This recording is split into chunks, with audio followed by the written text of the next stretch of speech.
Welcome to Catholic Connection with Teresa Tomeo, keeping you connected to your faith and your world.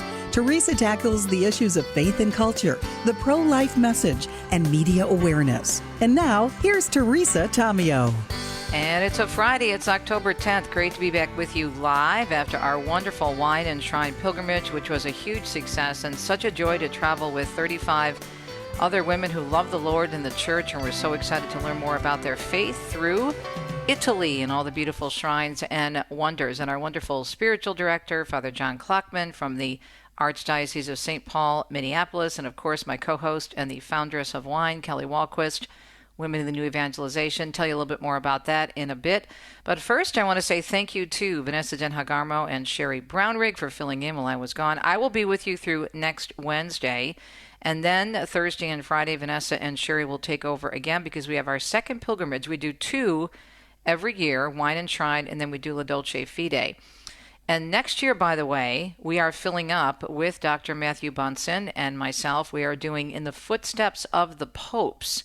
And we already have 25 people already, and it's a year away. So if you're interested in that particular pilgrimage, you can find it on my website, also Dr. Bunson's website, and my website, of course, teresatomeo.com. Corporate travel service out of southeastern Michigan, ctscentral.net, also has the info. But I just received an update yesterday from Corporate Travel on the manifest. And again, it's up to 25, and usually we like to keep it to one bus. And that means we have space for about maybe 15, 20 more people. So if you're interested, let us know and see if you can sign up, because it's going to be a great trip, especially with someone as wonderful as Dr. Matthew Bunson joining us on the history of the popes. We'll go to Rome, we'll go to Castel Gandolfo, we'll go to Viterbo, the city of the popes. We're also going to be going to Orvieto and Arezzo. It's going to be a beautiful trip through 3 different regions of Italy: Lazio, Umbria, and Tuscany. So let's take a look at the rundown for today. Before we tell you a little bit more about our trip, we have the one, the only, President Emeritus of EWTN, Doug Keck, with the Inside Word coming up at about 16 minutes past the hour. Fact Check Friday. There's a new survey out from Gallup. If you thought disrespect and disbelief of the media was low, well, it's even lower than you might imagine. A new survey out about trust in the media. It's at an all-time low. And I want to tie this in with a clip from an interview I did with a beautiful pilgrim, Catherine, from suburban Minneapolis, and how she said the pilgrimage just turned her life upside down. It strengthened her faith, and she realized toward the end of the trip that she needs to spend less time with the media and more time with God. And we'll play a short little clip from that interview. And then later in the week, I'm going to share the interview, the full interview, also a homily with our wonderful spiritual director, our last Mass, which was at St. Mark's in Venice, off the charts. And we'll also have another testimony from another wonderful pilgrim, I should say. It was a great, great week, very busy. We were in several different locations, starting in Rome, going through the Holy Doors, then moving on to Florence, and then going to the Garda area, Lake Garda. We went up to Madonna del Corona Shrine, which was off the charts beautiful, and then wrapping up in Venice. But all along, we just talked and laughed and cried and shared so much, and just were so fed by the beauty and the shrines and just the testimonies and talking to the other women. So if this is something you're interested in, again, all the details of our upcoming pilgrimages, including next year's wine, which is the Amalfi Coast in Puglia, as well as the Footsteps of the Popes with Matthew Bunson, everything you can find on my website at teresatomeo.com. Let's take a look at the forecast today on a Friday. It's a weekend already. Can you believe it? My goodness, time flies. All right, we have heavy rainfall and flooding concerns in the southwest and coastal low to impact in the east coast. I feel like my friend Chuck Gatica whenever I read these forecasts, like there should be a green screen behind me or something. Okay, deep tropical moisture leading to widespread showers and thunderstorms capable of producing flash flooding through early next week over the southwest and Four Corners. And then we have a coastal storm that's expected to develop off the southeast part of the country this evening, and also is expected to strengthen and bring some flooding, dangerous rip currents, gusty winds, and heavy rain up much of the east coast through early next week. So that's a look at the forecast on a Friday morning. Hope it's going well for you. It's October 10th, 2025 here on EWTN. Busy, busy morning, 4 minutes past the hour. Let's get started with the news on a Friday. Israel and Hamas close to a peace deal just days after marking 2 years since the October 7th attacks. People in Gaza took to the streets to celebrate, while people in New York, which has the largest Jewish population outside of Israel, are excited but also remain somewhat skeptical. You have to sometimes make an agreement with a party you don't trust, because you can't keep on just stretching out and fighting the war. And I feel like they've done this before where they agree and then they're like, oh, actually, we have extra contingencies that we want to put on it. As part of the first phase of that agreement, the White House is expecting to release the remaining hostages, with Palestinian prisoners also being let go. Israel will also pull back troops in Gaza in stages, which is already happening.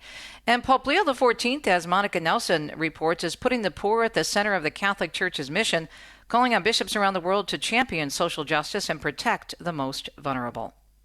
In his first official document released Thursday, the Pope urged the faithful to take care for the poor into action, build bridges instead of walls, and challenge inequality and exploitative economic systems. He highlighted the struggles of migrants, women, and those living in extreme poverty, and praised Catholic charities and grassroots movements for their work. He stressed that a church that ignores the poor risks losing its moral purpose, and the church must translate its teachings into real-world actions to remain credible. I'm Monica Nelson. Meanwhile, as Catholic News Agency reports, Pope Leo is signing the exhortation on October 4th, the feast of St. Francis of Assisi, who is known as the Little Poor Man. The pontiff explaining at the beginning of the document that he received it as an inheritance from Pope Francis, who was working on it during the final months of his life. The document tracing the Church's teaching on the poor, drawing on the Old and New Testaments, the practice of the early Christian community, the writings of the Church Fathers and Doctors, and the lives of the saints, as well as the documents of the Second Vatican Council and the magisterium of the popes since John the 23rd. The Pope also commending the example of contemplative and active religious orders throughout history. He says that have helped the poor with health care, food, shelter, and education. And yesterday, as Devin Watkins reports from Vatican News, both Pope Leo encouraged labor leaders Pope Leo encouraging human dignity of the most vulnerable. Pope Leo XIV met on Thursday with labor leaders from the U.S. city of Chicago for an audience in the Vatican as they make a pilgrimage to Rome for the Jubilee Year of Hope. In his address, the Pope said the labor unions represent thousands of workers, praising their work to enhance the skills of workers for the common good of society. He said Cardinal Blaise Cupich, Archbishop of Chicago, who accompanied the group, has informed him of the contributions the labor unions of Chicago make to support seminarians with the help of civil and business leaders. It is encouraging to hear of the strides that you've made in broadening the participation and inclusion of minorities in the labor movement through apprenticeships and training. At the same time, he said, your commitment to the protection of the environment by teaching the skills needed for the development of renewable energies is not only commendable, but also timely, given the urgency of the need to care for our common home. Pope Leo then thanked the labor unions for their work to welcome immigrants and refugees, especially through their support of shelters and food pantries. While recognizing that appropriate policies are necessary to keep communities safe, I encourage you to continue to advocate for society to respect the human dignity of all people, especially the most vulnerable. In conclusion, Pope Leo XIV prayed that the pilgrimage of Chicago's labor leaders to Rome may be fruitful for their minds and hearts as they continue their study of issues related to the rights and obligations of workers. I'm Devin Watkins. The U.S. Conference of Catholic Bishops has chosen Catholic media companies Ascension and Word on Fire, as Catholic News Agency explains, to publish the Liturgy of the Hours, second edition. The Hours, also known as the Divine Office, is a set of daily prayers that priests and religious are obliged to pray and that many lay Catholics also partake in. The prayers are set according to the church calendar, are composed of psalms, hymns, and readings from Scripture. Ascension and Word on Fire are both known for their print, online, and video works, announcing last week that they will each publish a new version of the Liturgy of the Hours. The release date for the daily prayer will be shared upon the final approval from the Vatican. There are a number of lawsuits trying to block the state of Texas's Ten Commandments law, but that's not stopping, as Liz Case from the Texas Eagle Forum tells us, many volunteers from getting those posters with the Bible verses to quite a few schools. The bill was written to where the school would get one in every single classroom. So that's what we'll do. The Fifth Circuit Court of Appeals, which covers Texas, is about to hear a case involving a similar law in Louisiana. The same activists that are trying to stop it there have also sued in Texas. And as Rory O'Neill tells us, don't expect any action to end the government shutdown today as senators have left the nation's capital. 2 more attempts to end the government shutdown failed in Senate floor votes on Thursday, with no more votes currently scheduled. Tuesday will mark 2 weeks since the shutdown began, and soon military members will miss their first paychecks. The Smithsonian Museums and the National Zoo say they'll remain open through Saturday, but are expected to close Sunday and stay closed as long as the shutdown continues. I'm Rory O'Neill. New York's Attorney General Letitia James facing mortgage fraud charges following her indictment by a federal grand jury in Virginia. U.S. Attorney Lindsay Halligan presenting evidence related to a 2023 mortgage James allegedly used to help her niece purchase a home. That indictment follows Halligan's earlier case against former FBI Director James Comey. And Mark Mayfield tells us today is World Mental Health Day, held every October 10th to raise awareness of mental health issues around the world. This year, the World Health Organization is highlighting mental health issues created by crises like natural disasters, war, and public health emergencies. The agency estimates that 1 in 5 people suffering through a crisis experience a mental health condition. I'm Mark Mayfield.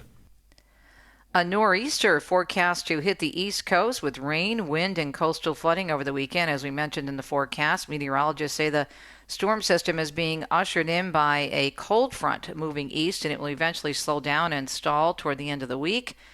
Weather models show the nor'easter developing on Saturday somewhere off the coast between Florida and South Carolina, strengthening later in the weekend on Sunday while hugging coastal North Carolina. Well, the storm is likely to move away from the coast or completely dissipate. Another batch of unseasonable heat is expected to set in by late next week. And Tammy Trujillo tells us Federal Reserve officials appear to support lower interest rates, but they're split on how many cuts should happen. According to September's meeting summary, there was near unanimity among participants at the Federal Open Market Committee that the central bank's key overnight borrowing rate should be cut due to weakness in the labor market. But individual members' expectations showed the group split 10-9, with the slim majority expecting 2 more cuts before the end of the year. Meeting notes also show that officials were concerned with the state of the labor market, but still expected it to ease back to the Fed's 2% target. I'm Tammy Trujillo. And singer Lee Greenwood says he's ready to sing God Bless the USA at the upcoming Super Bowl. The 82-year-old country star made the comment yesterday after Republican House Speaker Mike Johnson said Greenwood would be a better halftime performer than international pop star Bad Bunny. Greenwood telling the New York Post, I agree with Speaker Johnson. I would make a great performer for the Super Bowl, and said he's always thrilled to perform the national anthem or God Bless the USA during games. He also added he'd be happy to sing that song prior to kickoff. It is a Friday morning, October 10th. Great to be with you here on Catholic Connection on EWTN. Back with you live for a few more days today and then through Wednesday. Coming up in the program, of course, after the break, the wonderful Doug Keck will be joining us with the Inside Word. And then, I can't remember if I mentioned this or not, but Greg and Julie Alexander with our monthly marriage encounter. So excited to have them join me live because they'll be joining me live in person, me and Deacon Dom, next week for our La Dolce Fide couples pilgrimage, which will be a lot of fun. And we also have Fact Check Friday. How low can the approval of the media go? Well, there's a new survey hitting rock bottom. Shocker. Not really. We'll be right back.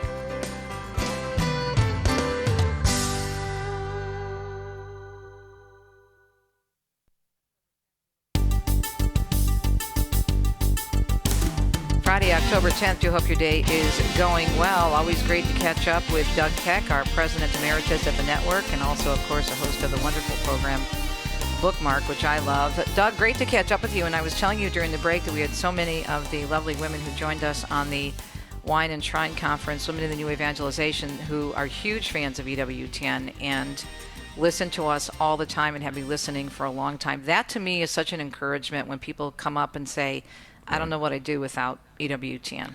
Absolutely, and it's always the reason why for many years I had viewer services send me correspondence of people like that from all over the globe, and made sure I tried to share it with the entire staff, because when you're doing it, as you know, your nose is close to the grindstone, and you don't always see the benefits that are really accruing, and you sometimes can get caught up in feeling like you're just doing a regular job like any other job. And when you step back and you have a little bit of that feedback, you realize that it's really God's work and how lucky you are to participate in it. Not that it doesn't take effort and sacrifice. Of course, everything does, but it's one of the few things you can really feel like you accomplish something, that you're actually having an impact on people's daily lives in the most positive way. Mm-hmm. And you know what? I know you'll really find this heartwarming. So many of them also mention Mother Angelica. Absolutely. I mean, she's core to EWTN. It was her mission. Wasn't anybody else's mission, and we're just carrying on the mission that God gave her. And her ability to reach people where they were. I mean, it's so interesting that there's so many people always, to some degree, blabbing about reaching people where they are and encountering where they are, etc. Mother Angelica was doing that since the 1980s, reaching people in their homes, people who are isolated, people who are estranged, people who are suffering, divorce, etc., things like that, things she herself had to deal with, and reaching out to her in such a way, because they knew that Mother was a comforter. She would, there was an old expression for a particular writer who said, our goal is to comfort the afflicted and afflict the comfortable. Afflict the comfortable. Mm-hmm. Right, exactly. Mm-hmm. I think it was H.L. Mencken. But, anyway, that idea, and Mother had no patience with people who should know better. And that's why many times her upsetment was more with people inside the church, because her expectation was they should know better. The poor person in the pew who's trying to live out their daily life, those are the people who really deserved the mercy of God. Absolutely, and that brings us to what we're talking about, because there's so many wonderful programs coming up in the month of October, because it's so busy, so many feast days, and of course the month of the Rosary, the Pro-Life Month. Absolutely. What's on the docket? Well, there's several Marian feasts that are recognized in the next couple of days coming up. Starting tomorrow, you've got Hidden Gems, Catholic Shrines in America, National Shrine of Our Lady of La Leche. That program is going to be airing tomorrow, and that's the feast day on Our Lady of La Leche. And that's a series we've done on Hidden Gems, really working with a producer to really find those little gem shrines that are populated throughout the United States that people are so unaware of, that are really right down the block. There's also another program on Our Lady of the Pillar, a very interesting program, juxtaposes kind of St. James the Apostle along with a 21st century student who is diagnosed with cancer, and how he draws on Our Lady for strength. So that's something you can go forward with, as well as then we roll right into, as you alluded to, obviously, Our Lady of Fatima on the 13th, The Message of Fatima, that particular movie will be presenting on Saturday night. We've also got the Rosary and Candlelight Procession from the Shrine of Our Lady of Fatima, one of the most popular, I think, events we ever carry. It's going to be on Sunday at 4:30 p.m. It's really, really a beautiful, beautiful event.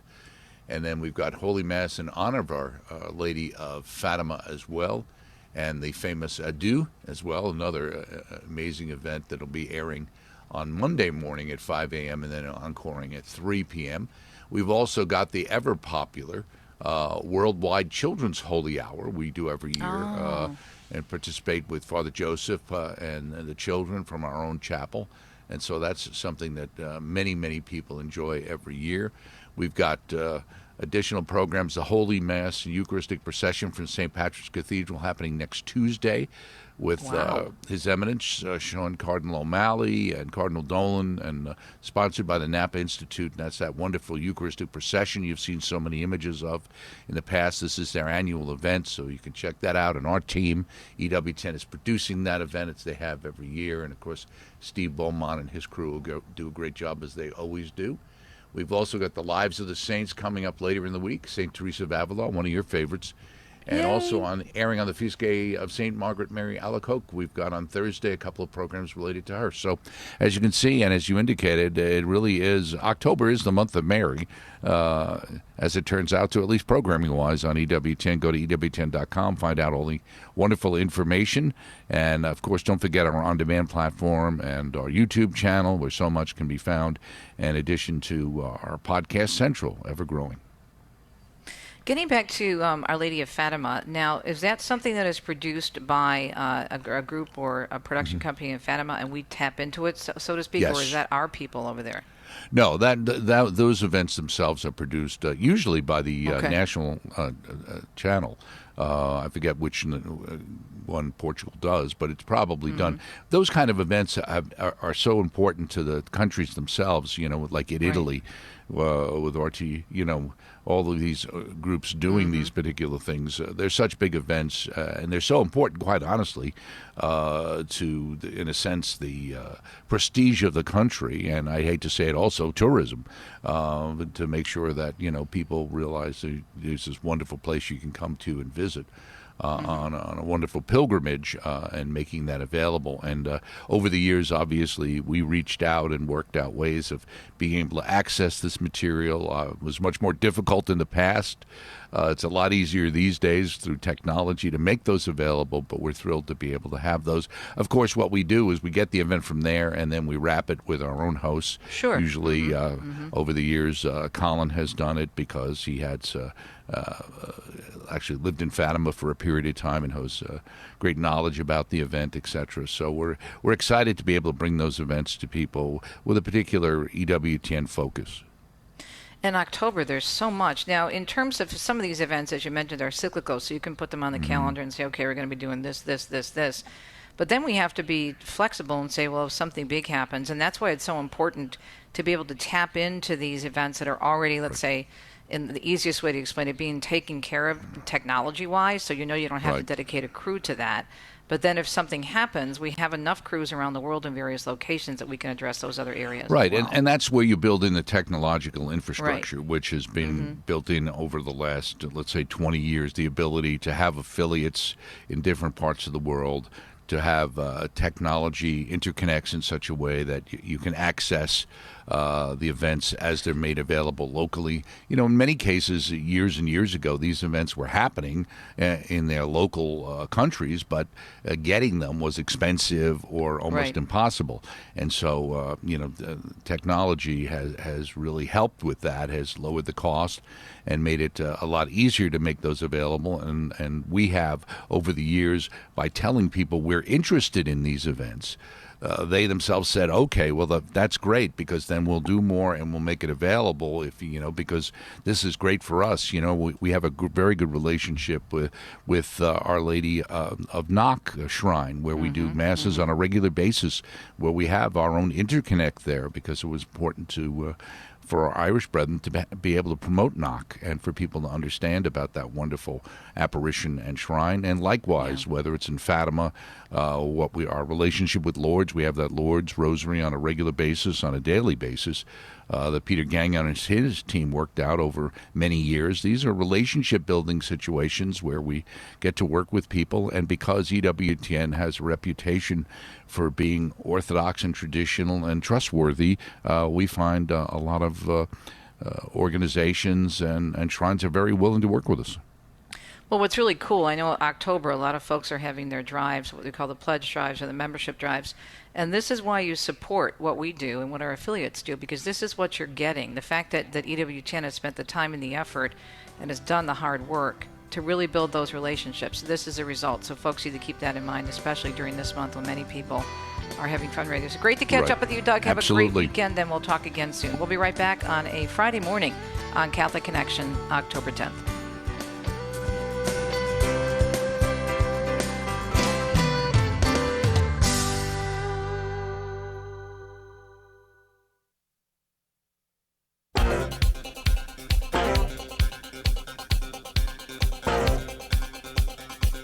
28 minutes past the hour on a Friday. It's October 10th, 2025. Great to be with you here on EWTN's Catholic Connection. Of course, fresh back from a pilgrimage yesterday. I flew out of Venice into Rome, and then Deacon Dom picked me up, came back, unpacked, and got ready for the show today, and couldn't wait to come on and talk to you about all the wonderful things we experienced. And one of the biggest things that happens on pilgrimage, and this ties into our Fact Check Friday this morning, is the fact that you are away from the media. And even though we have our phones, we really encourage our pilgrims not to go on their email and check, 5, 6, 7, 8, 9, 10, 10 times a day. and to use it for prayer, because we do prayer on the bus, or maybe they're going to have a rosary app or whatever, do play the rosary on the bus. We, even over this past pilgrimage, did the Liturgy of the Hours together. It was just beautiful, led by our wonderful spiritual director, Father John Klockman. But getting away from the media and being surrounded by beautiful shrines and having conversations, real face-to-face, FaceTime conversations, not on a phone or on a laptop, makes all the difference in the world. And when you think about it, how much time do you think that adults spend with media every single day? Any idea? What are you thinking? 5 hours, 6 hours? Well, according to the latest statistics, adults spend between 10 and 12 hours with media, all different types of media consumption, 12 hours a day. And so think about that, and think about all the violence, all the over-sexualization, all the sensational and all the ugly stuff out there in the news, including the bias, of course, in the secular media predominantly. But think about how great your life would be if you tone some of that down and listen to some different things, or stay tuned more closely, obviously, to good, clean, healthy, uplifting, faith-filled media, such as we were talking with Doug, EWTN and our affiliates. So important. And you know what? Why not? A new survey just out yesterday. And this is, you can find this on, actually it was last week, just recently, earlier this month. This is on newsbusters.org. After hitting a record low last year, Americans' trust in the nation's legacy media has now sunk to a new low, even lower according to Gallup. They reported earlier this month, get this, when you compare it to 1972, their first survey, back then in 1972, 7 in 10 adults had either a fair amount, about 50%, or a great deal, 18%, of trusted newspapers, TV, and radio to report the news fully, accurately, and fairly. Today, 7 to 10 have not very much confidence, only 36%, or not at all, 34%. This year's survey marks the first time that fewer than 3 in 10 U.S. adults have expressed trust in the news they're being fed by the media. The confidence level fell below 50% in 2004 and hasn't returned to that level since then. Today's 28% say they have at least a fair amount of trust in the media, down from 31% last year and 40% 5 years ago. And listen to this. This is very interesting. All political affiliation groups registering record low confidence this year through the legacy media's well-documented liberal bias continues to buoy Democrats' trust. Even so, barely half, 51% of Democrats even have confidence in the news media today. Although older adults have significantly more faith in the media than do younger Americans, and I would say that's not even baby boomers. I would say that's people who are older than the baby boomers, maybe what we call, America's greatest generation, because those who were growing up at the time of World War II and post-World War II, I know that would include some baby boomers, but for the most part, let's say our parents or our grandparents grew up sitting down and watching, right, Walter Cronkite. Well, those days are long gone, and I think many, many baby boomers are also very disillusioned with the media. In the early 2000s, Americans in all 4 age groups expressed relatively similar levels of confidence in the media, or just above 50%. Since then, confidence among all 4 groups has gradually declined, but less so among Americans 65 and older. The annual Gallup survey was conducted last month, in the middle of September, polling adults ages 18 living in all 50 U.S. states and the District of Columbia. It has a margin of sampling error of 14 percentage points. Okay, but this is really, really important when we think about this segment that we call Fact Check Friday. The fact, pun intended, that so many adults now, 7 in 10, are losing trust or have lost great trust in the media. All the more reason you should do as one of our pilgrims, Catherine from Minnesota, is suggesting, and spend more time with God in prayer as opposed to with, especially, the secular media. Here's part of a quick interview I did with Catherine at the end of our pilgrimage. Take a listen. That is very interesting. I think that I need to start going back to church regularly. I got into the habit, especially after COVID, of, I can just pray. Yeah. I can just be in the presence. But I think that I will change my free time. I can say a rosary. I can be in prayer. I want to get like nonsense TV out of my life and spend my time differently, to be in prayer, to be in faith. I found it, I'm so calm. I've had no anxiety on this trip. Wow. And I mean, just the hugs, the embraces, and the amazing times of, I never knew who I was walking next to or sitting next to. But they were always the person you need to be at that moment. You told me that. Exactly. Yeah. It was amazing. And the deep conversations, and sometimes they were lighthearted, but most of them were really real. Yeah. It was like I had 35 of my best friends on a bus, and we were all complete strangers. I was telling you before we did the interview, it's hard to explain to people what happens, but if you just open yourself up like you did, and I'm sure the Holy Spirit was talking to your husband, and when you do that, when you say yes, God says, okay, I got this. Well, you've been a joy to travel with. Thank you so much, and please keep in touch. Stay active in wine, and come on another trip with us. I would love to do that. I look forward to my next trip with you. Catherine, God love you. Safe travels back to Minnesota. Thank you. And we'll be right back on Catholic Connection. That was actually Catherine Paradise from suburban Minneapolis. We'll be sharing her full interview in a few days. Next week, we're going to do a whole show on the experience we had with Wine and Shrine.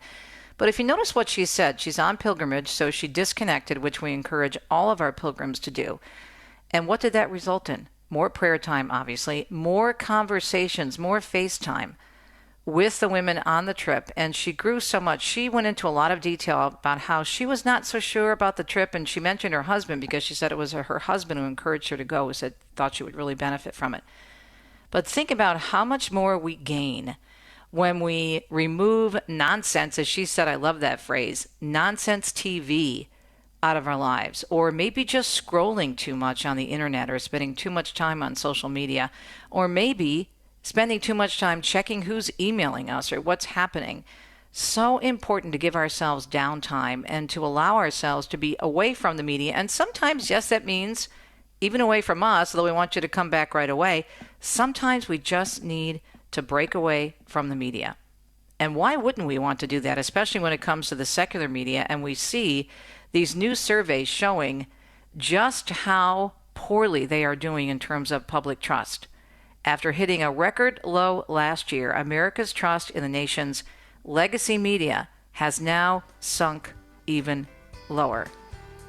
So why not do as Catherine is planning to do, spend less time with junk media, nonsense media, and more time in prayer and more time in relationship with other people. We'll be right back.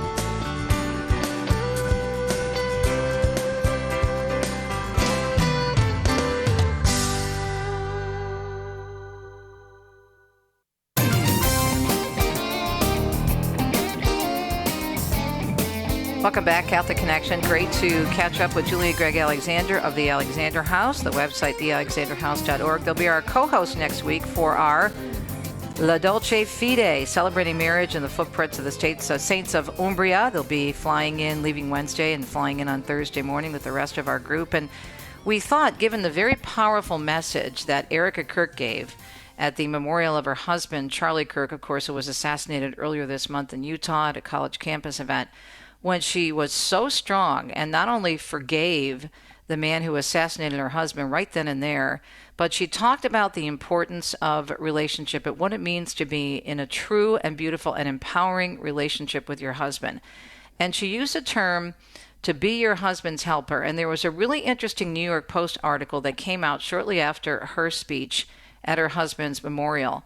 And the title of that article was, Erica Kirk is right. It is beautiful and empowering to be your husband's helper. But Greg, let me start with you. This whole idea of a woman being a helper is so misunderstood, is it not? And thanks for joining us. Oh, absolutely. Like many of the other words in our society, submissive and everything else, it's totally understood. And it's been twisted to sound like a sense of weakness, if you will, when in reality, it's truly a sign of strength. You know, just as God helps us, a wife is there to help her husband, and bringing that divine strength to the marriage relationship, not in the sense of servitude. And it's all about partnership, Teresa. You know, we're two people coming together, working towards holiness with the shared goal to help each other get to heaven. Absolutely. And Julie, the misconception of being a helper doesn't somehow mean you lose your identity, right? Absolutely not, Teresa. No, you don't lose your identity or your voice. Scripture never says that it's beneath a woman to do this. It actually tells us that we are created to be a helpmate for our spouse, for our husband. It actually elevates the woman's role. And when I support Greg, it's not because I'm beneath him, but it's because I'm with him, walking with him, going on this journey, supporting, encouraging. And it's the gifts and the strengths that I bring into marriage that then it brings this unity and makes love thrive. I think also, Teresa, we talk about that losing our identity or losing who I am. And in reality, marriage is supposed to help you lose some of who you were. You're supposed to become a new creation, but one in which Christ intended to be is in each other, helping each other grow to holiness and come closer to God. And Greg, doesn't this start really, if you get back to the basics of our Christian faith, in submitting to God's will and not doing our own? Absolutely, Teresa. And I think that in part is part of the problem is that we don't have a good understanding of God's plan and design for marriage. Because in a marriage relationship, the roles are not about some kind of rank or position, if you will, but they're about understanding the responsibility and love that we should have for each other. And again, coming together in that mutual submission that St. Paul talks about in Ephesians 5, where husband and wives are called to be there to serve each other.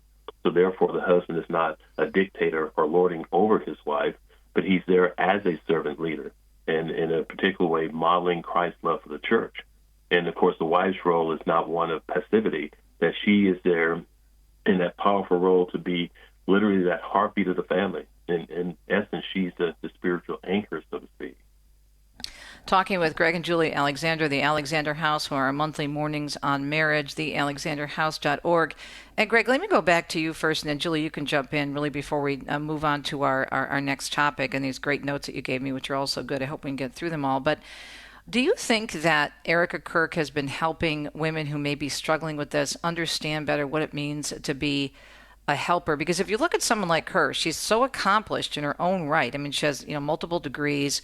She's a big part of his ministry and his work. She's a mom, but she never lost her identity. She was Miss Colorado, I think, wasn't she, or Miss Utah? I forget, but she was a beauty queen.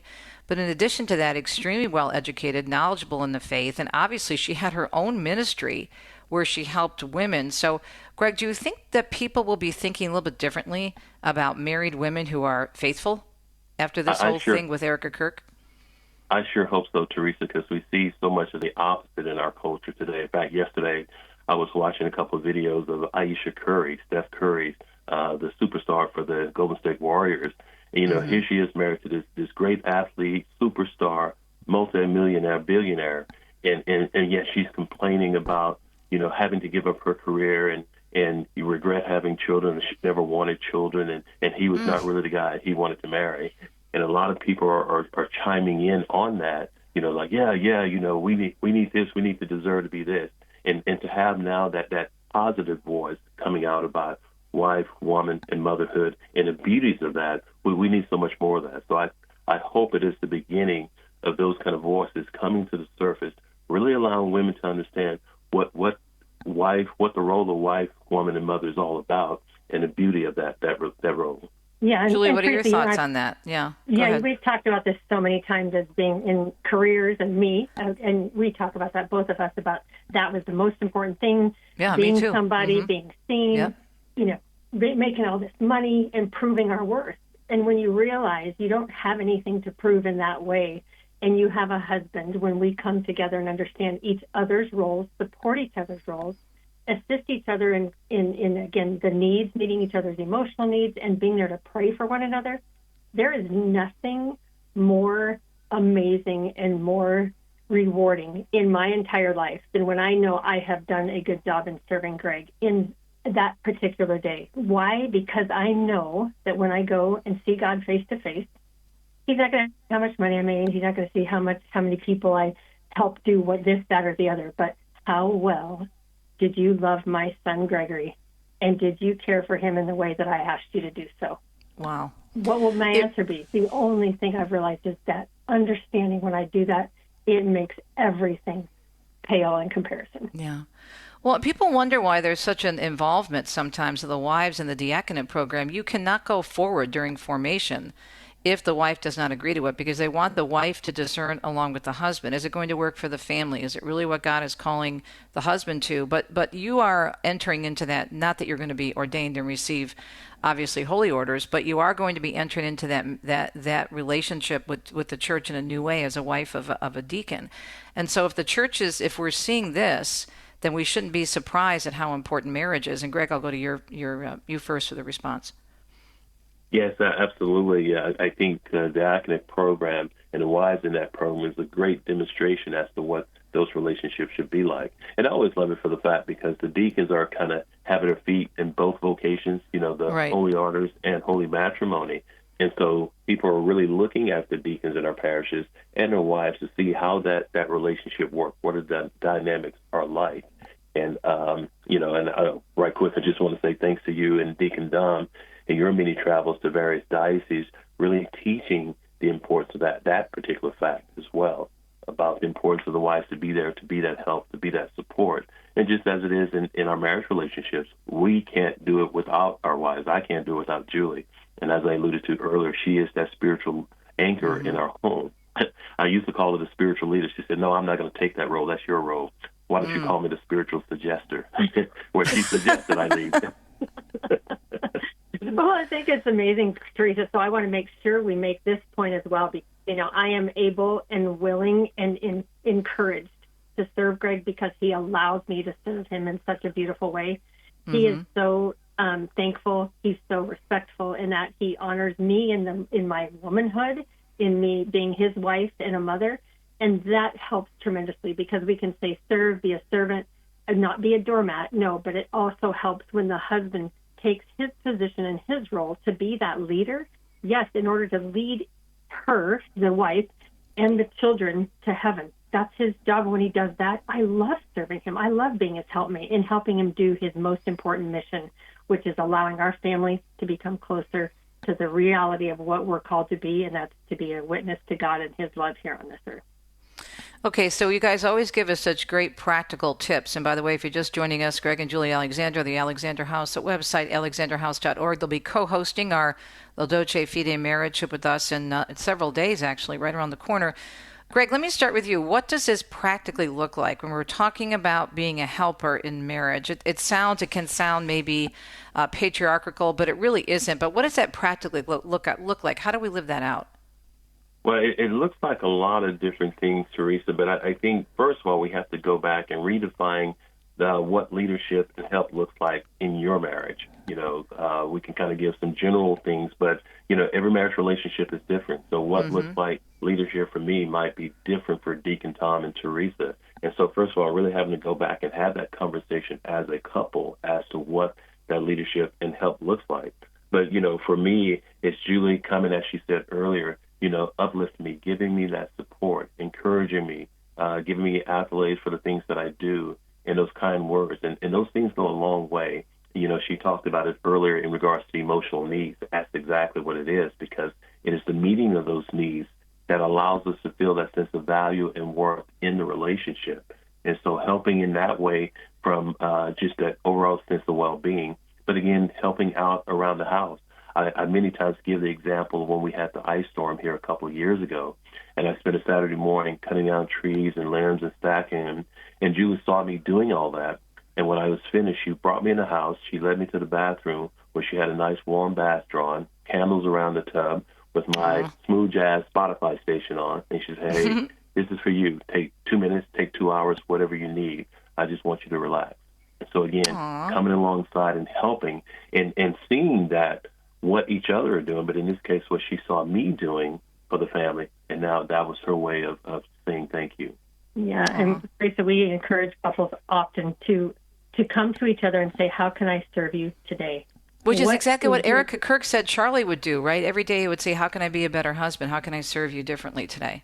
Yes, and it takes humility. Yes, it does, because we live in a culture and a world to say, we always call it the Janet Jackson syndrome. What have you done for me lately? What are you doing for me today? What about me? What about me? And when we have that mentality, we end up on opposite sides kind of being just a challenge to each other. We always tell couples, you are on the same team. This is Team Alexander. How are we going to work together to help each other, to assist each other? And what can I do today to make your load lighter? Is there anything that I can do to help you today to know that you are loved by God? Beautiful. All right, we only have 2 minutes left. So any final thoughts? And Greg, I'll go to you first before we wrap up. And what would you like to leave with our listeners today in light of the beautiful message that Erica Kirk gave us a few weeks ago about the beauty of being a helper and being a partner in your marriage? Greg? I think what you just said, Teresa, reminding husband that your wife is there as a gift from God to help you. So therefore, allowing her to cherish you, to honor you, and never taking it for granted. Remember to acknowledge the good that you see your spouse doing by simply saying thank you. Because when we both walk in that humility and grace, marriage becomes the most beautiful reflection of God right here on earth. Julie? One thing we're excited about, Teresa, is we have a new resource, and it's free for people to come to our website, and it'll be marriage according to the gospel. So each week we will give a reflection, a teaching for marriage, but then a grace and action for the couples to do that week on the homily the gospel they just heard the week prior. That is so cool. Is it already started on your website? It is today. Oh, there you go. Well, okay, it's good. We're excited because we know that people need to know how to implement, to live out practically what we hear in the Gospels every single day. That is so exciting. You guys have such great resources. Okay, so again, it's thealexanderhouse.org. Greg and Julie Alexander, I cannot believe we're going to see each other in like less than 5 days in person. We are so excited. It'll be so much fun. If I could just we're going to meet all the saints related to marriage, Jacopane and Todi and St. Rita of Kasha, and oh my goodness, so many more.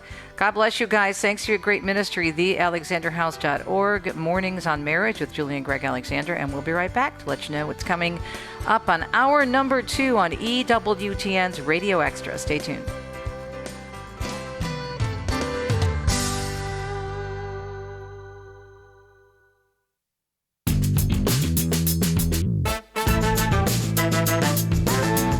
It's 55 minutes past the hour. Hope your Friday is going well. October 10th, 2025. Great to be back with you live. Coming up in the next hour, a testimony from our Wine and Shrine pilgrimage. You don't want to miss this testimony. It's a young woman, Megan, who moved out to California with lots of hopes and dreams and found herself instead living on her cousin's couch until she opened a box from her mom that had so many different holy cards, prayer cards, including a card of St. Anthony of Padua. And wait till you hear the impact that saint has had on her life and how it brought her to this pilgrimage. You don't want to miss it. That's coming up in our 2 cent segment. And then I am so excited. He's one of my favorite bishops in the whole wide world. And I mean that sincerely. The Most Reverend Thomas J. Olmsted, Bishop Emeritus of the Diocese of Phoenix. He's going to be joined by the CEO of Tepeyac Leadership. There is a beautiful conference coming up in Mexico City entitled Championing the Role of the Laity Around the World. I cannot wait to talk to both of them, especially catching up with Bishop Olmsted. He's been a great supporter of my ministry over the years. When he was Bishop of Phoenix, he invited me out to speak several times, so it'll be great to catch up with him. So that is a program for the next hour of Catholic Connection on EWTN Radio Extra. I do hope you can stay tuned. And if you can't find EWTN Radio Extra, just actually do a Google search, or you can just go to our website and do search and do EWTN Radio Extra, and there will be a link on how you can listen live. More coming up on a Friday. Thanks for tuning in to the EWTN Global Catholic Radio Network.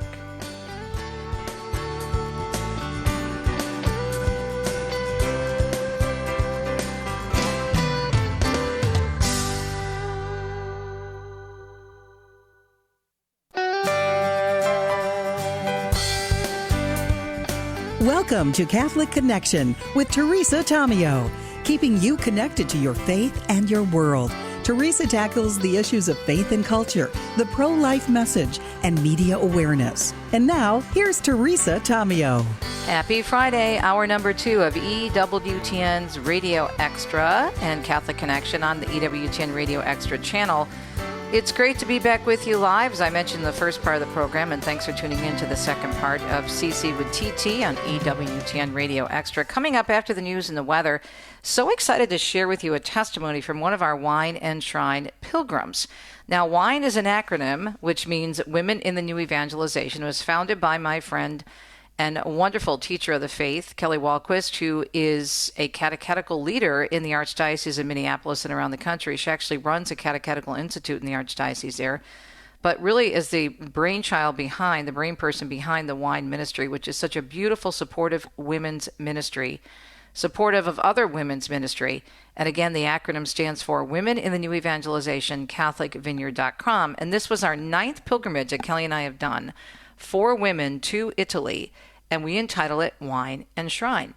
And this year we started in Rome for the Holy Doors, then we went to Florence, then we went to the Garda area, Lake Garda, which is crazy gorgeous. We went up to the shrine of Madonna della Corona, and then we went over to Padua for St. Anthony before wrapping up at St. Mark's in Venice. And so the testimony you're going to hear is from one of our pilgrims, Megan, who had a profound and has had a profound relationship with St. Anthony and was hoping that someday she would get to pray at his tomb. And that happened during this pilgrimage.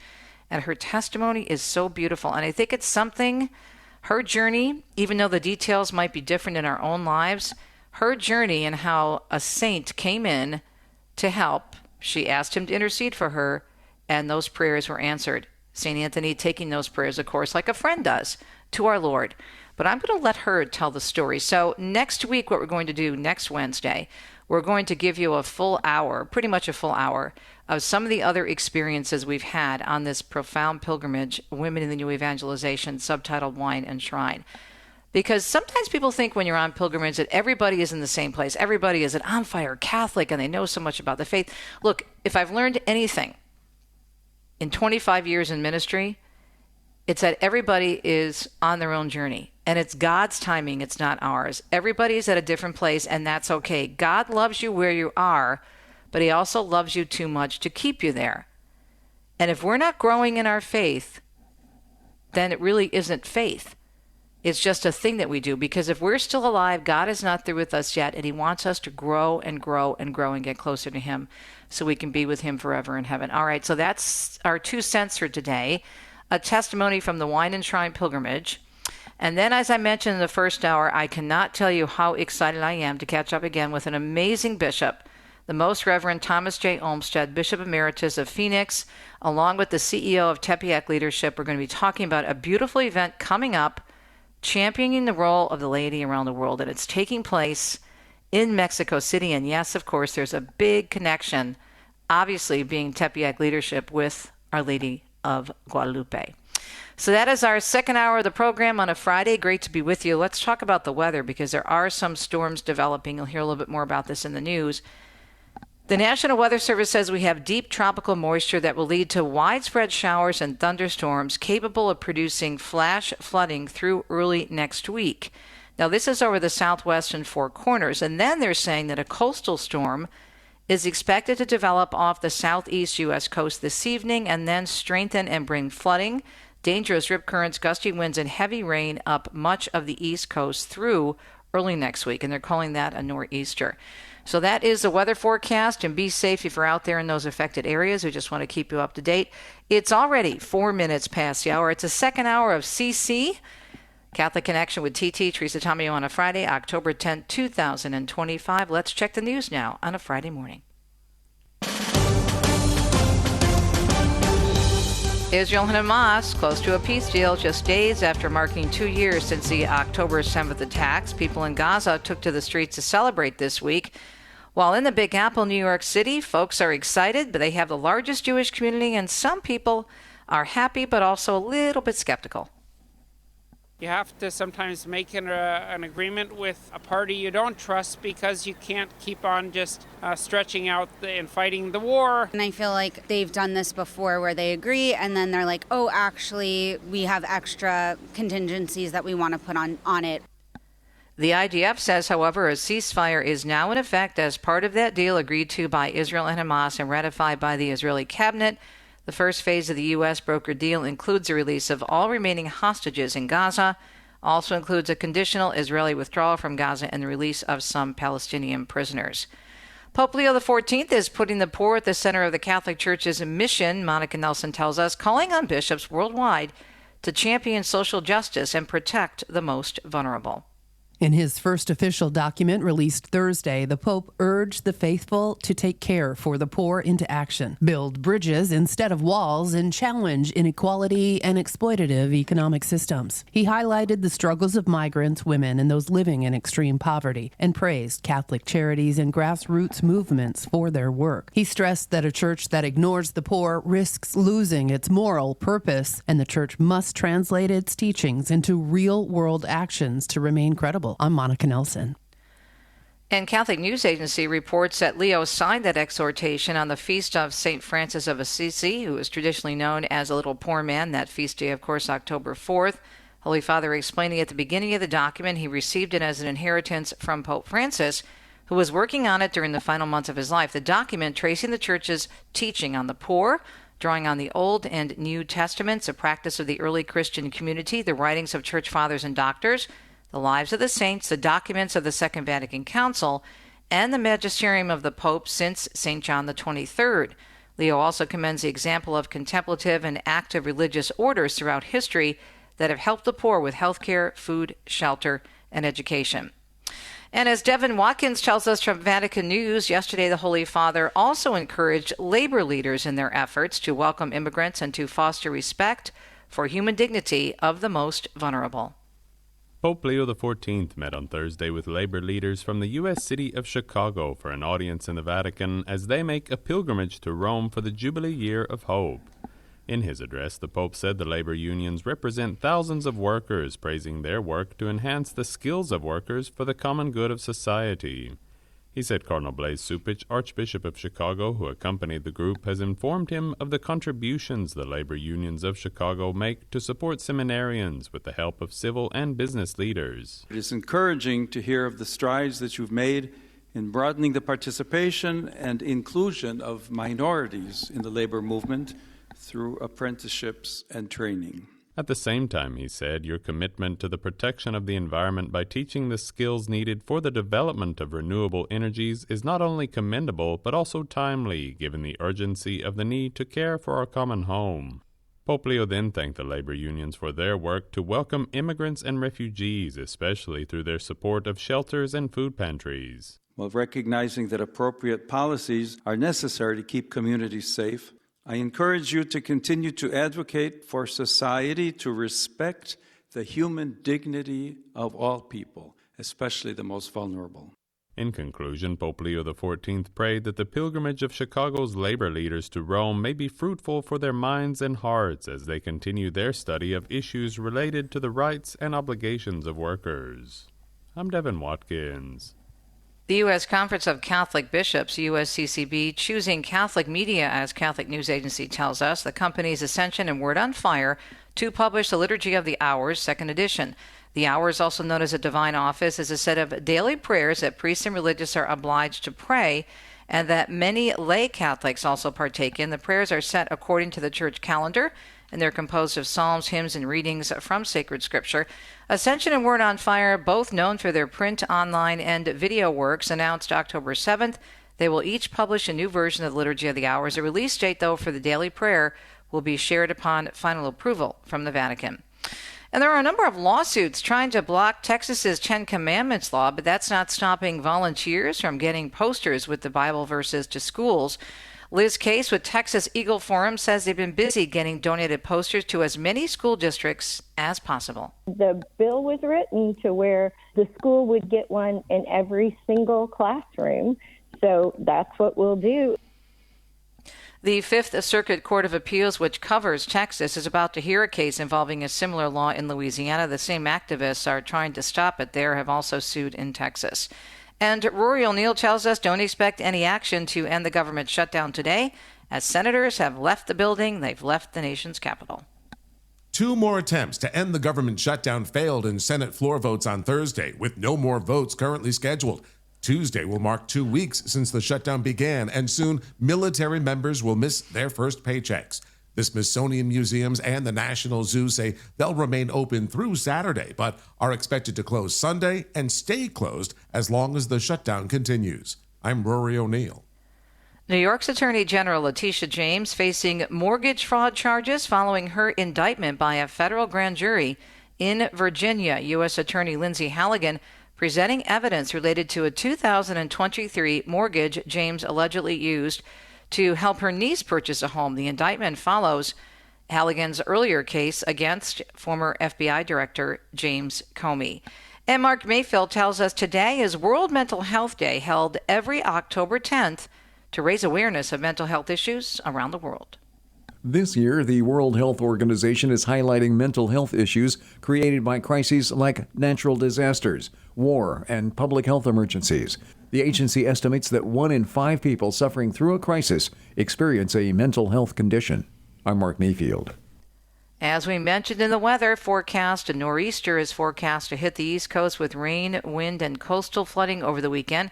Meteorologists say the storm system is being ushered in by a potent cold front moving east and will eventually slow down and stall toward the end of the week. Now, weather models show nor'easter developing over the weekend on Saturday somewhere off the coast between Florida and South Carolina, strengthening on Sunday while hugging the coastal North Carolina area. And while the storm is unlikely to move away from the coast or completely dissipate, another batch of unseasonable heat is expected to set in by late next week. And finally, in our news segment on the second hour of Catholic Connection on EWTN's Radio Extra, Tammy Trujillo tells us Federal Reserve officials appear to support lower interest rates but are split on how many cuts should happen. According to September's meeting summary, there was near unanimity among participants at the Federal Open Market Committee that the central bank's key overnight borrowing rate should be cut due to weakness in the labor market. But individual members' expectations showed the group split 10-9, with the slim majority expecting 2 more cuts before the end of the year. Meeting notes also show that officials were concerned with the state of the labor market, but still expected it to ease back to the Fed's 2% target. I'm Tammy Trujillo. Let me squeeze in one more story because I really hope this happens. Just my personal opinion. I'm sure you have your own. But Lee Greenwood says he's ready to sing God Bless the USA at the Super Bowl. The 82-year-old country star making the comment yesterday after Republican House Speaker Mike Johnson said Greenwood would be a better halftime performer than international pop star Bad Bunny. Greenwood telling the New York Post, I agree with Speaker Johnson. I would make a great performer for the Super Bowl, and I'm always thrilled to perform a national anthem or God Bless USA during games. He also said that he would be happy to sing the song prior to kickoff. It is a Friday morning. It's October 10th, 2025. Great to be back with you here on Catholic Connection. It's a second hour of CC with TT on EWTN, more specifically EWTN's Radio Extra. When we come back on a Friday, you know what? There's an old saying. You can't have a testimony unless you've been tested. There's a beautiful testimony we are going to share from one of our pilgrims, Megan, with a connection to one of our great saints, St. Anthony of Padua. Pray for us. It was one of our stops on the trip. We'll be right back.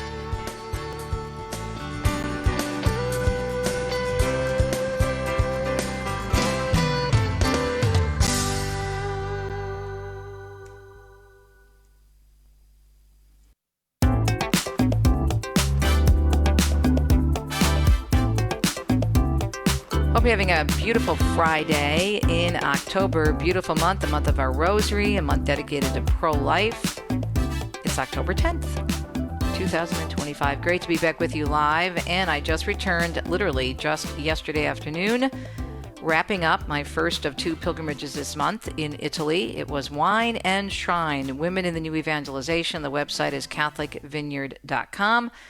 And my co-host and my little sis, Kelly Walquist, and I have been doing these now for 9 years. And they are just, I can't even tell you, so much fun, so filled with joy, busy but beautiful, but incredibly helpful, I think, and just spiritual.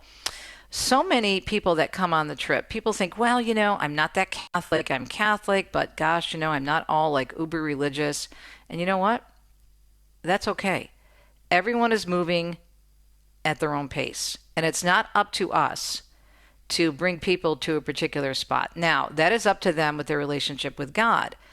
A pilgrimage can certainly help, and that's what we are finding every time we do a pilgrimage. More and more people have these aha moments and make the connection. We don't have to do much work. We just get them there.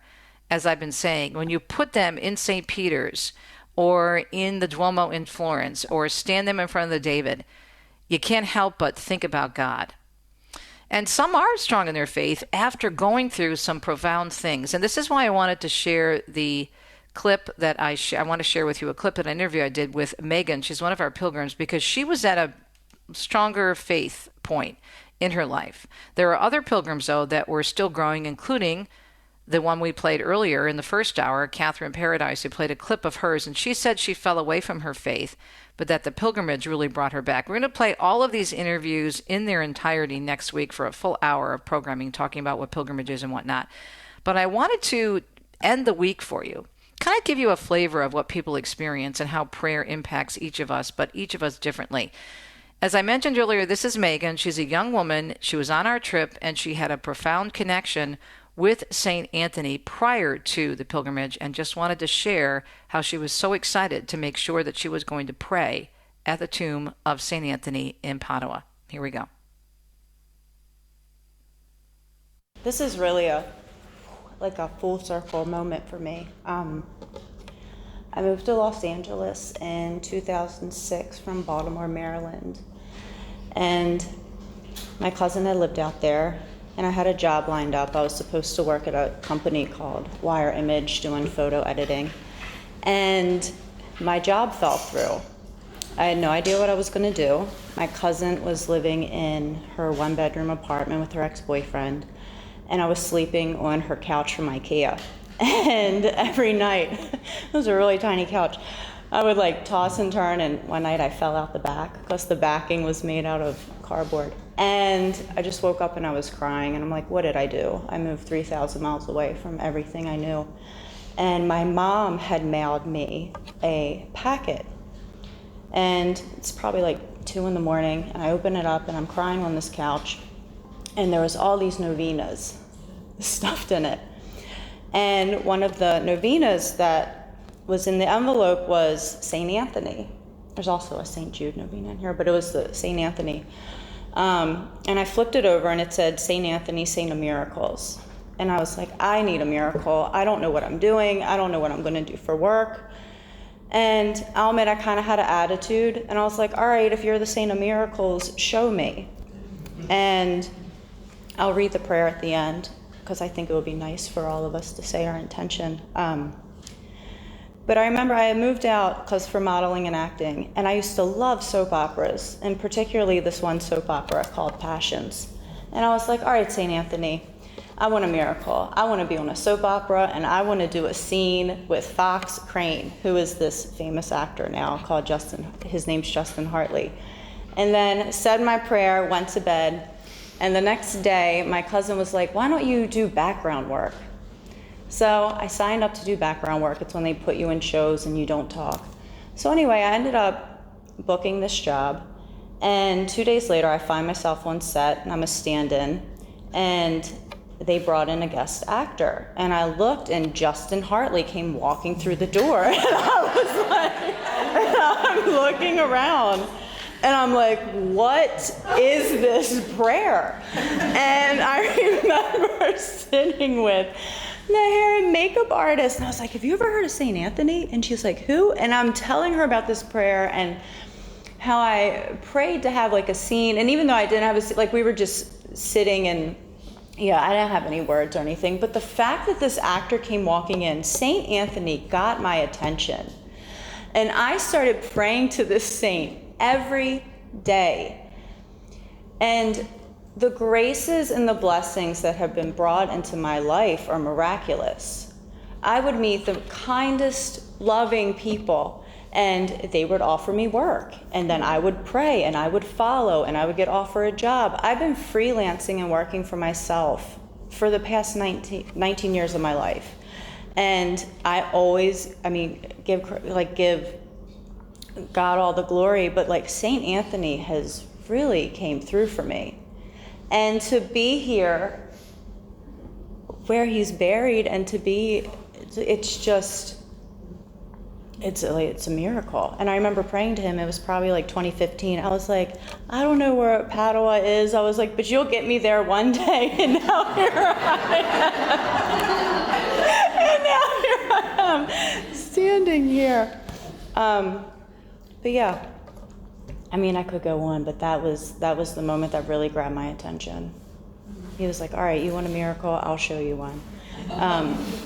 But yeah, it's been a journey, and whenever I feel lost, I just always have had faith, and things have always just popped up in my life, especially with my career.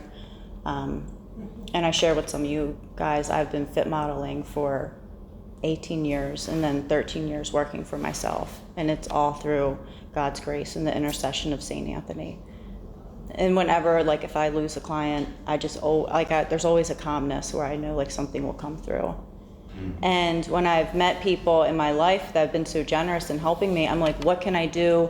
What can I do? How can I repay you? And they're always like, just give back. And that's something that's always stuck with me too. So, and if is it okay if I read the? Okay. So, it says St. Anthony, Saint of Miracles. And then when I get to the part where it says mention your request here, I'll just take a few seconds of silence so we can all put our intentions on our heart. So in the name of the Father, Son, Holy Spirit, amen. O holy St. Anthony, reach down from heaven and take hold of my hand. Assure me that I am not alone. You are known to possess miraculous powers and to be ever ready to speak for those in trouble. Loving and gentle St. Anthony, reach down from heaven, I implore you, and assist me in my hour of need. Obtain for me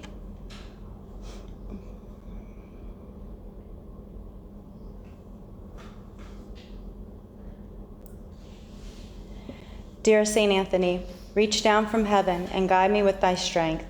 Plead for me and my needs, and teach me to be humbly thankful as you were for all the bountiful blessings I am to receive. Amen.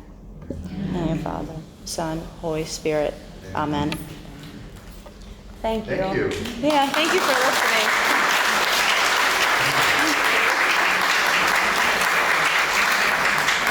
She always, thanks to her mom, who sent her a box of novenas, including the Holy Card from St. Anthony, had a connection with St. Anthony after he answered what she considered to be, and it certainly sounded like, a miraculous prayer request that she had.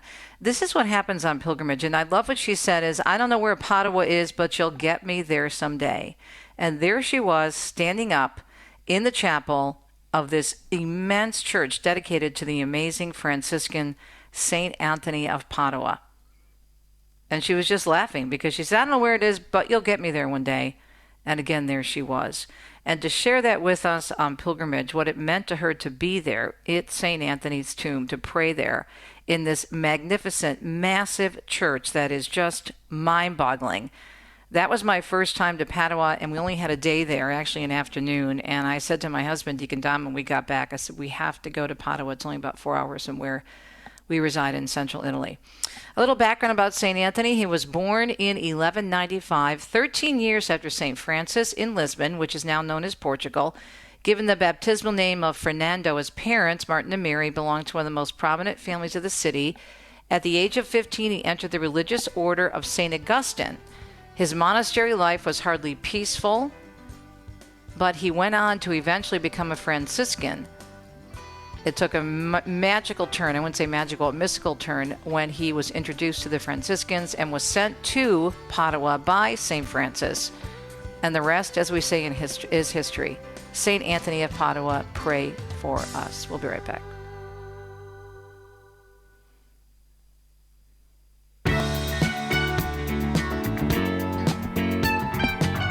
This is a beautiful event, and I think it's something you might want to consider attending. If you just heard the last segment, we were talking about pilgrimage, and I shared a testimony from one of the women from our Wine and Shrine pilgrimage, Women in New Evangelization, and how she was so moved when she walked into the Church of St. Anthony in Padua, Italy.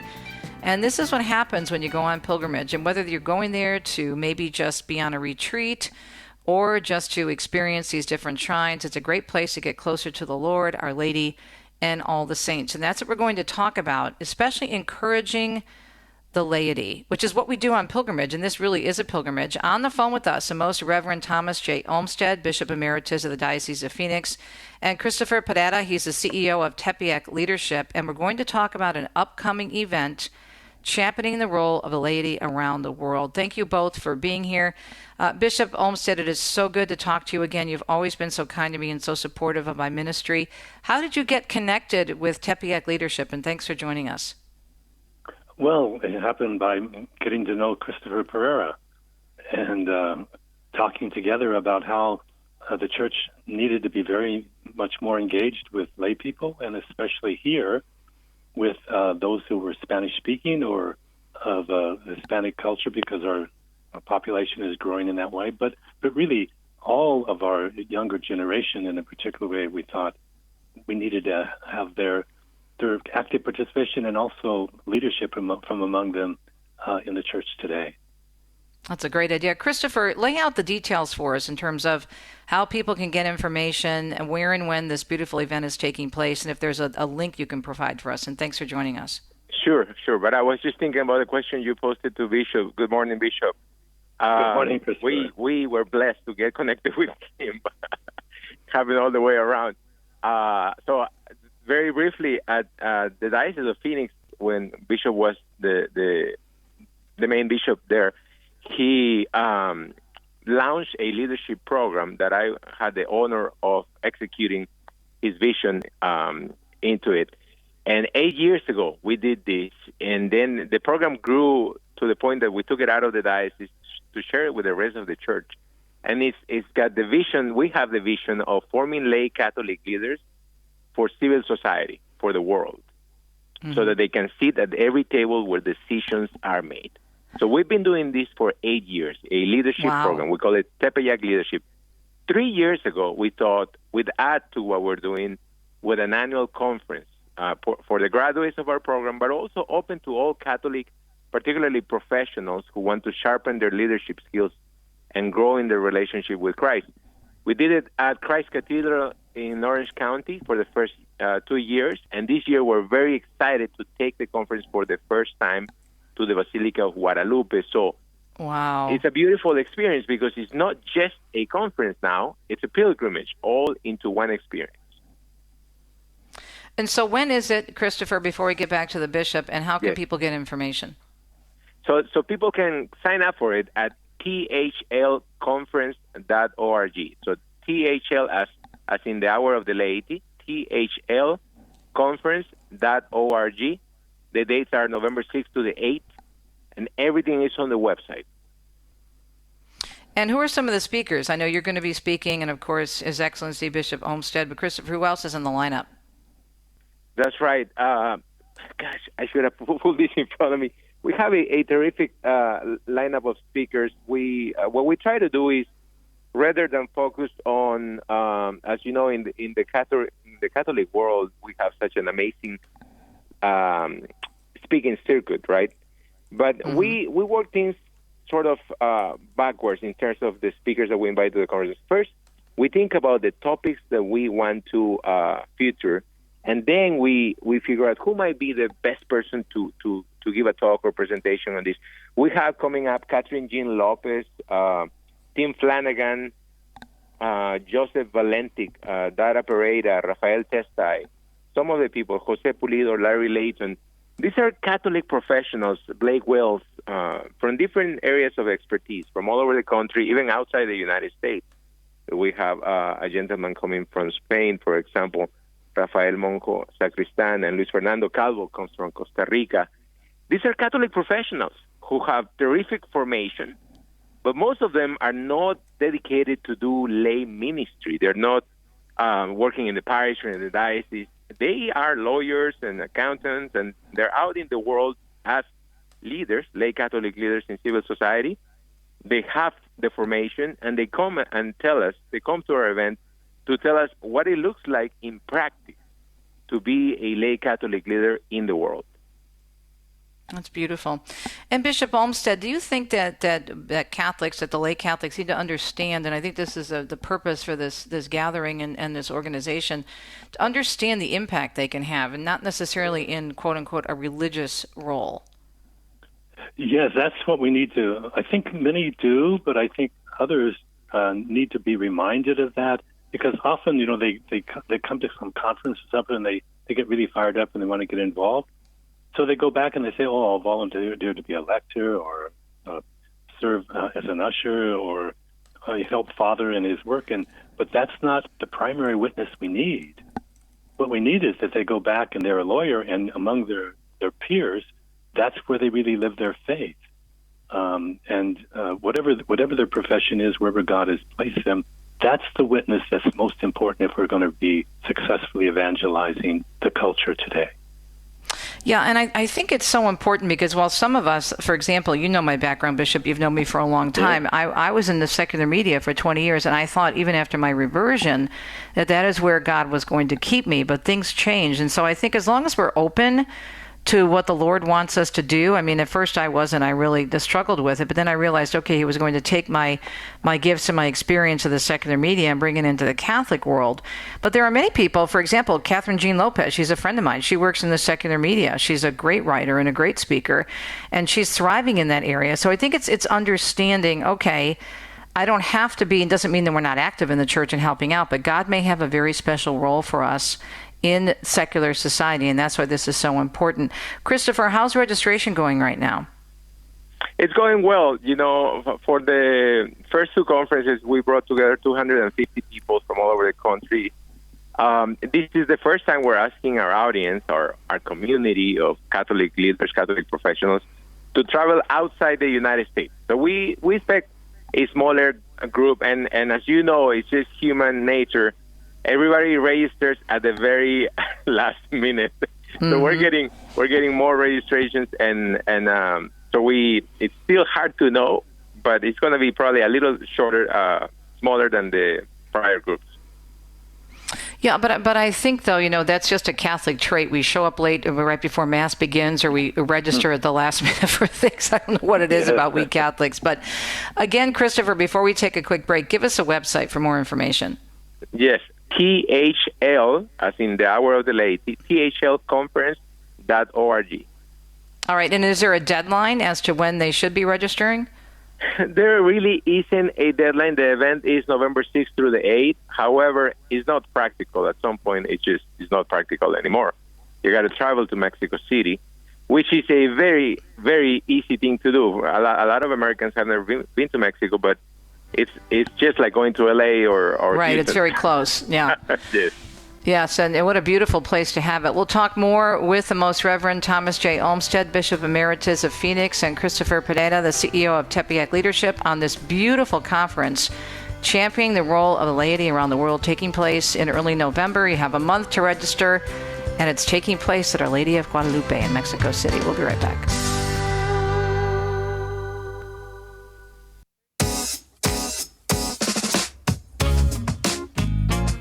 38 minutes past the hour on a Friday. Thank you so much for joining us. Appreciate you and appreciate our guests, the Most Reverend Thomas J. Olmsted, Bishop Emeritus of the Diocese of Phoenix, and Christofer Pereyra, who's the CEO of Championing the Role of Laity around the world. And we're talking about this beautiful conference coming up in about a month in Mexico City. And God's timing, it just always amazes me. I shouldn't be amazed because he's God and I am not. That is so true. But what is amazing about the timing of the interview is that I just returned from my own pilgrimage that I lead with a friend of mine, Kelly Walquist, and Women in the New Evangelization. And I know personally, having done pilgrimages for the past 20 plus years, the impact that they have on people. And what we're talking about this morning in terms of the upcoming event in Mexico City, and Christofer, you and I were chatting about this during the break, this is a pilgrimage because what you're doing is you're going purposely to get closer to the Lord and to really learn how to submit more directly to his will. And this is for people in the secular world to say, I have a role to play. God has a vocation for me. And this is a different type of pilgrimage, correct? Yes, I would say, it's hard for me to say it, but I believe it is accurate to say that for people that have been thinking about visiting the Basilica of Our Lady of Guadalupe, they will not find another opportunity to experience it this way, because this is a pilgrimage, while at the same time has all the elements of a conference with the formation, the fellowship, and the networking that comes from a Catholic conference for Catholic professionals. Yeah, and again, the lineup of speakers is fantastic. You can just go to thlconference.org. Again, thlconference.org. This beautiful event is taking place, as we mentioned, in Mexico City, November 6th through the 8th. It's a Catholic Leadership Conference. And Bishop, what do you think in terms of, if people are listening, why they should think about attending? Maybe there's someone in the secular world who's not feeling that they're very fruitful or wondering what God has in store for them. What would you say about attending this event? Well, I think it often can be an inspiration to meet someone else who's in your same profession or is involved in certain boards, and how they've been able to, even maybe to their own surprise, to have an impact on others to come to a stronger witness to Christ where they are, and maybe just to come to a closer union with Christ there, because you'll meet others who are striving to live their faith well, and as they meet them, as they have conversations with them, they begin to realize, oh, I could do even more here, or I should think about that board, things like that. So I think it helps expand your notion of how Christ has called you to witness to the gospel. One of the points you made, Your Excellency, when we were chatting during the break, is that people may not be thinking of serving, let's say, on a school board or maybe on the city council or some way they can have a positive Catholic influence in the world, but that would be a great place for them to consider, right? Yes, that's one of the things I learned early on as a bishop, is that if you can get people involved in a school board, that involves them thinking about youth, the future, maybe their own children or others. That's a really important way. And then from that, you begin to gain confidence that serving on boards can make a difference in companies as well as in school boards and other community boards. Christofer, I'm going to read right from the website. And again, the website for the conference is thlconference.org. What is unique about the Hour of the Laity, referring to this event? All the experts, panelists, and keynotes introduced are lay people. The Hour of the Laity puts only Catholic lay leaders who are making an impact in front of attendees as examples of authentic lay Catholic leadership. We do not showcase apologists, theologians, or ministry leaders. Rather, we learn from lay Catholic leaders in civil society. Our speakers will show lay people why and how our true calling is to be ambassadors of Christ in the world. I really like the way you've worded this. This is, I think, very understandable on this website. Thank you. And we just want to say we love apologists and theologians. Oh, absolutely. It's just not what we do. Mm-hmm. It's just not what we do. We think that for the longest time, lay Catholics have had the wrong idea of what it means to be a lay Catholic leader in the world. And they often compare that or connected it to serving at the parish, which we should, as you said, absolutely be doing. But our true field of mission as laity, really the authentic character of the lay vocation, is the world. And so an important aspect of what we do, Bishop Olmsted has mentioned it, is board service. We train, encourage, and really send off professionals, Catholic professionals, to serve on boards, because we are convinced that behind every human institution, be it a hospital, university, or business, there's a group of people that come together on a regular basis to chart the direction of the organization, to enact policy. And we need more Catholics sitting at those tables where decisions are made. Mm. And Christofer, I know this involves, speaking of pilgrimage, this involves a visit to Our Lady of Guadalupe and Tepeyac Hill, correct? Absolutely. We're going to spend a lot of time with Mother Mary in Mexico City. That's great. I've never been there. It's on my bucket list. I've been all over the world, and especially spending so much time in Italy. But I've heard so many amazing stories about people who have, even not people of faith, but just out of curiosity, come to encounter Our Lady of Guadalupe and the Tilma, and their lives are changed. Your Excellency, what else would you like people to know about what the Church means when she's talking about the Hour of the Laity? Well, I think we really want people to understand what was some of the main focus of the Second Vatican Council, the holiness that's everybody's vocation, and the fact that the laity are 99% of the church. And so if the church is really going to be alive and be able to convince others of its the great gift that it is from Christ, then our lay people have to be conscious of just living their faith authentically. Do you think people are becoming more aware of that right now, given there seems to be a switch, maybe not, I wouldn't go as far as to say a paradigm shift, but I think people are not afraid to express their faith as they may have been a few years ago. What do you think, Your Excellency? Yeah, I think that's true for a number of them. There's still quite a large number who are really good people, and they really live their faith on Sundays and in their own families, and that's a primary beginning of doing so. But often they haven't thought about how their place, their profession, and in their work and in boards they serve on, how that is also a real great opportunity, and one where we need the voice often in order so that some moral issues don't get totally overlooked. Right. And so that the opportunity to bring Christ into the conversation can happen.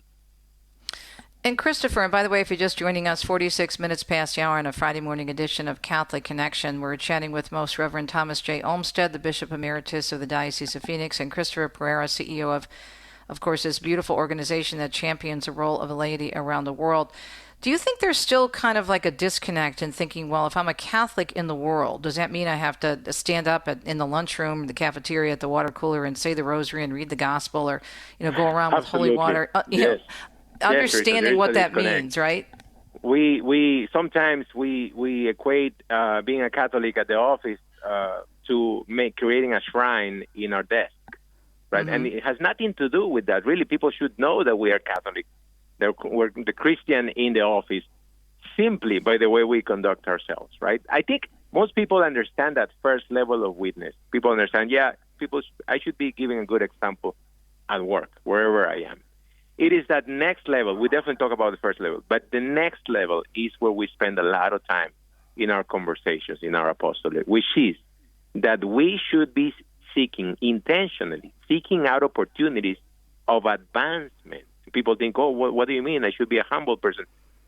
No, if your heart is in the right place and you're doing everything to give God the glory, you should absolutely looking up to moving upward in your professional career so that you can become a person of influence.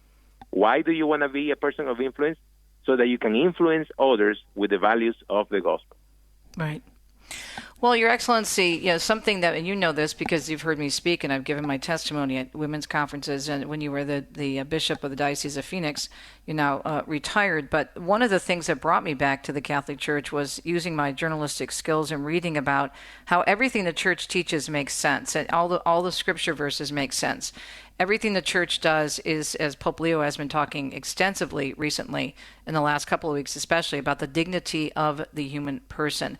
And all of the teachings of the Church has so much to give us, whether it be learning how to work with each other in the workplace, learning about faith, social justice, the poor, just morality in general. The teachings of the Church make the most sense when it comes to living out and embracing the natural law. And we don't have to be afraid of it, because if something is good that God gives us, it's not just good for Catholics. Yes, we're the universal church, but it's good for everyone because we are the universal church and the teachings are universal, correct? Yes, very true. I also like Dorothy Day said, or it was said about Dorothy Day, she lived as though the truth were true. Mm. I think that's part of what we're looking at here. You live, in Christ. As you grow in a gratitude for that, that's the way you live. As it is true. You're confident that, wow, this is true, and many people don't know it yet, or have just a little tiny glimpse of it, but it needs to be brought more to the fore. Yeah, and Christofer, I imagine that you're tying in a lot of the Church's teaching on the laity as well at this event, right? Absolutely. We draw significantly from the Second Vatican Council for what we do and for Catholic social doctrine. But in this year's conference, we are focusing in a very special way in Pope Leo. And so we actually have given the conference in Illo Uno Unum. The Pope's motto has become the theme for this year's conference, because we really want to pay attention to what he's saying. And if you look at the program, we're talking about Catholic social doctrine, this new paradigm that we find ourselves in with artificial intelligence. These are going to be some of the discussions that are going to take place at the conference. Yeah, and this is why it's to have people of moral character to be involved and to be at the helm of leadership. I mean, come on, in the last couple of years, we've seen so many issues with people who have just basically served themselves or served their own agendas, and we've seen the fallout from that. So we're talking about this beautiful event the Catholic Leadership Conference that's coming up in Mexico City. Can you imagine?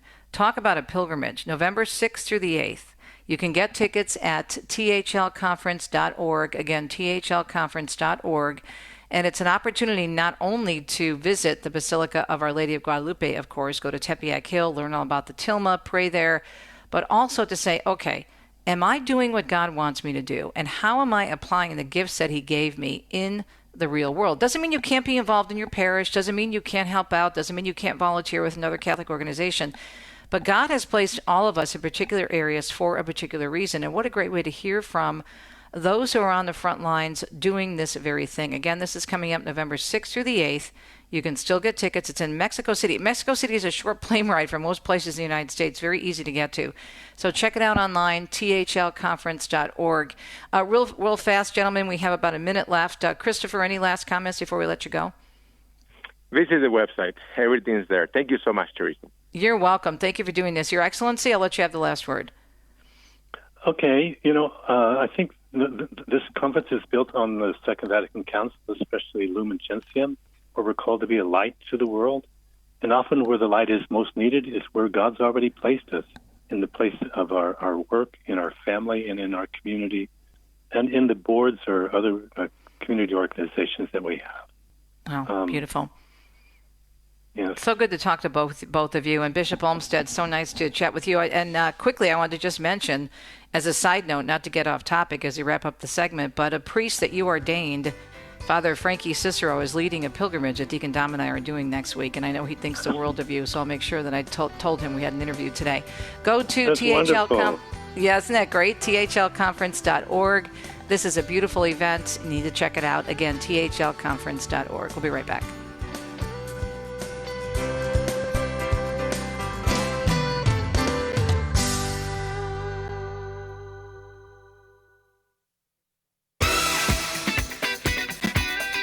It was so good to catch up with Bishop Olmsted. He's always been such a supporter of mine. I have such great respect for him. And so nice to catch up with Christofer as well and talk about this wonderful conference that's coming up in November that you need to check out.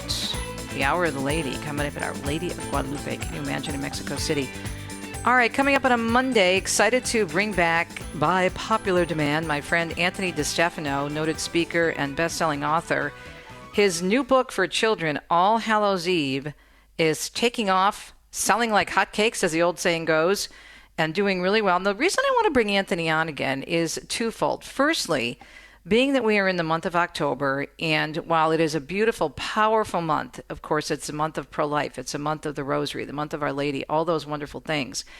We do have a world out there that is pushing back against us. And so how great is it when we have resources that can help us stand up, as we learned in the gospel today, right? Stand up against the enemy. And this book by Anthony is so well written, beautifully illustrated, and has a powerful message about the true roots of Halloween. One of the things I love about living in Italy is they don't push the seasons. They don't push all this stuff. And Halloween is not a big deal here, but the faith still is, despite, yes, there are many people that are fallen away. But All Saints' Day is a much bigger deal than Halloween. And they don't have all the Halloween craziness and all the ghouls and goblins, and I hope it stays that way. But Anthony joins us on a Monday, still working on a couple other things, because we always keep up and keep you connected, hence the name of the program. Have a great weekend, God willing. Talk to you on a Monday. Ciao, ciao.